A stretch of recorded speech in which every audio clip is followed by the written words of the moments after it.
For det første, man gør, det er der, hvor der er klippet, der blev snoren ødelagt, der klipper man lige noget stykke af, så man lige får ren, fin snor. Så det gør vi lige. Det gør ikke noget, lige tager 10-15 cm der. Vi kan se her, den 3-4 cm, der er ødelagt. Så vi tager det her, og så skærer vi lige på begge to. Vi tager lidt længere, fordi han har noget spark på. Så tager vi det her af.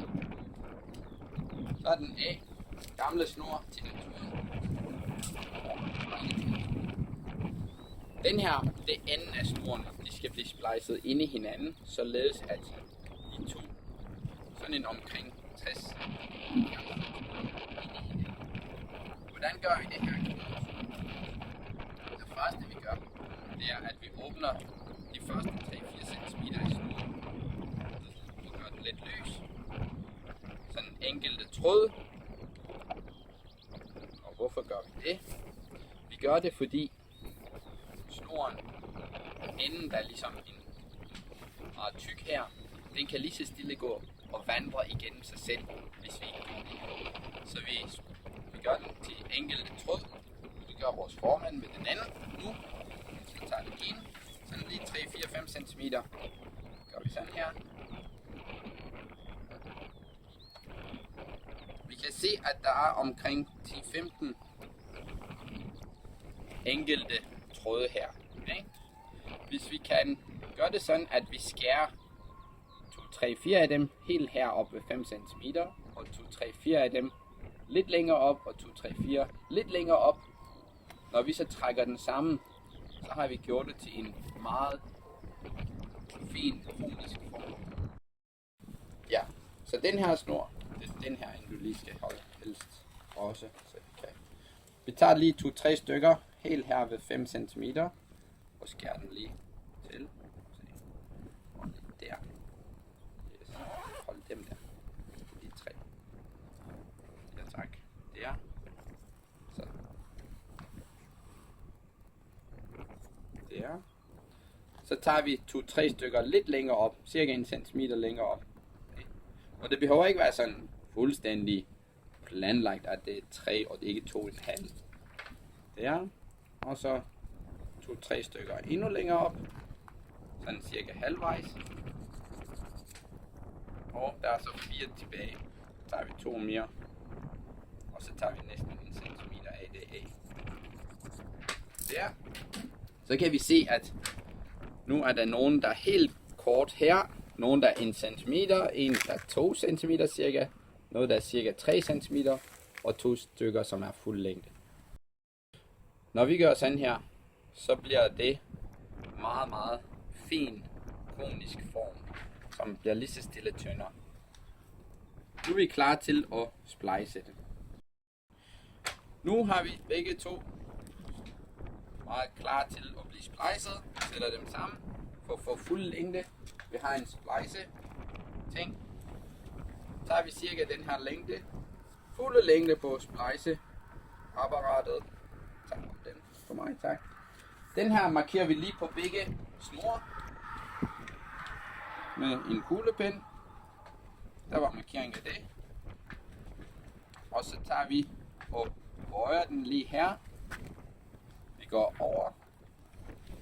Så har vi den 2 styks af fulde længder. Så har vi 3-4 cm længere op, og så mærker den også. Der. Så har vi 2 mærkninger, og det her, det skal være sådan, at her hvor vi har lavet den første mærke, det er her hvor vi skal have snorene igennem hinanden. Og så skal vi have dem helt ud i nummer 2 mærke, som er heroppe. Eller vores splice-maskine skal ud herfra. Så nu skal vi lige tage en lidt lang, hvis vi lige ser hvordan det bliver. Så den ene snor går hertil, og den anden hertil. Hvis vi tænker det her, det første mærke vi lavede, det er vores punkt, som vi går ind. Så hvis det bliver sådan her, så langt den ene vej, og så langt den anden vej. Og så har vi så mærke nummer 2, som er 5 cm længere hen cirka. Det betyder ikke noget, at det er 4 eller 5 eller 3. Det betyder bare, at den er længere end den her. Og det siger vi lige om lidt hvorfor. Det er sådan en længde. Nu gør vi det, at for mærke nummer 2, som vi har lavet, der åbner vi snoren en lille smule. Mærke nummer 2, så går vi med spliceapparatet ind.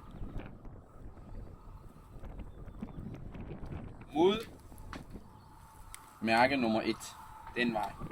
Går vi ind, løsner den stille og roligt og går ind. Det er vigtigt, at den ikke kommer ud, så skubber den bare. Åbner lige forud for den. Der. Indtil vi kommer til mærke nummer 1. Vi er ved mærke nummer 1. Der. Ikke lidt for langt. Der igen. Så kommer vi ud. Så vi er gået for mærke nummer 2 ind. Ved mærke nummer 1 kommer ud. Resten af snoren er ledig eller fri. Så vi gik ind for mærke nummer 2. Vi kom ud fra mærke nummer 1. Og så har vi sådan en længde fri, som vi har markeret. Så tager vi og trækker den lidt ned. Den anden del af snoren, som skal splices ind, den skal jo egentlig gå igennem hele det område. Så vi tager toppen af den, 3-4-5 cm, sætter den her igen. Det er sådan her. Og så trækker den helt til enden. Og så folder den. Det vi gør herfra, vi skal gå igen og komme ud her. Så vi skruer den op. Og så trækker lige så stille, indtil vi lige kommer over kanten. Der. Så begynder vi at trække den nu. Så trækker vi lidt mere og lidt mere her. Stille og roligt går vi ind. Så vi er ved at trække hele snoren igen. Den anden snor lige nu. Så trækker vi der.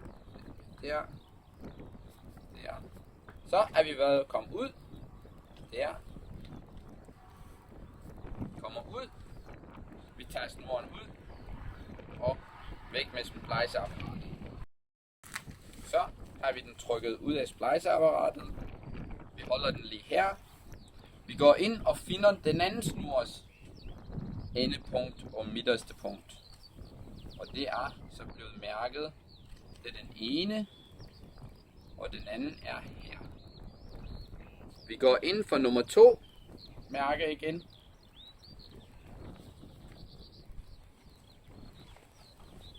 Vi går ind med spliceapparatet mod den retning, hvor snoren var klippet. Så går vi ind. Det var nummer 2 mærke. Så går vi ind mod mærke nummer 1. Og når vi kommer til mærke nummer 1, så skal spliceapparatet komme ud af snoren. Kommer herind. Se, vi er lige her, hvor mærket er. Ja, der var mærket. Så kommer jeg ud. Der kommer vi ud derfra. Tager vi snor nummer 1, som er fri. Enden er fri. Den tager vi igen. Kommer helt til toppen. Hugger den. Så skal vi køre den igen. Så begge ender af snoren ender med at være gået igennem hinanden til sidst. En cirka 30 cm længde. Okay? Der. Og nu kommer vi der, hvor vi kommer ud. Vi kommer ud helt. Og så tager vi fri snoren. Spliceapparatet er vi færdige med. Så kommer vi til det punkt, der var midten. Vi kommer lige til midten her. Og til den anden midt. Den er også her. De to, de skal skubbes mod hinanden. Så vi trækker den lige lidt den her vej fra enden. Trækker vi den lige lidt ind. Der. Og den anden ende trækker vi den lige lidt ind. Kommer vi der. Det her, det er vores midterpunkt nu. Herfra holder vi fingeren lidt ved siden af til den ene og begynder at trække ud lige så stille og flere gange. Så snoren samler sig og holder rigtig godt fast omkring den anden del af snoren. Holder vi. Og går vi længere ned, og gør vi det flere gange. Og vi kan se, at den her del, der var blevet trukket ud, den går længere og længere ind. Okay? Og til sidst så forsvinder den derinde.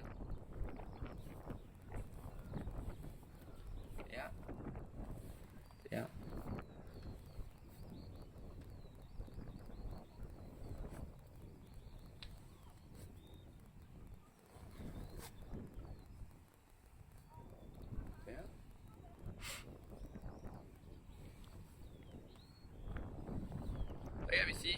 5 cm var godt at have, fordi det her det er enden af snoren.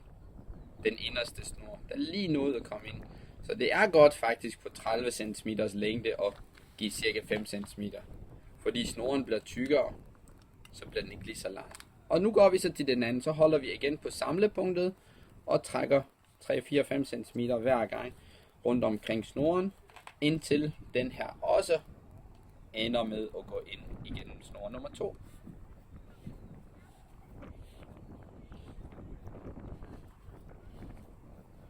Begynder at gå lige så stille ind. Der forsvandt den også. Så er den også ind. Og hvis vi så mærker, den er den samme tykkelse. Her bliver den lige så stille tyndere, og så inden for 3-4 cm bliver det tyndere. Og så er det slut. Det ville være en god idé, hvis man nu kunne, og lige sy de sidste 2 ender, bare 3-4 tråd med en sytråd. Sy den her ind, og sy den her ind. Har man ikke det, så gør det ikke noget, men på et tidspunkt, efter rigtig mange optræk, så kommer den her ud. Så skal man gøre det igen. Så hvis man har sytråden, så er det en god ting at sy det. Det var det hele for at lave en splejsning på snoren.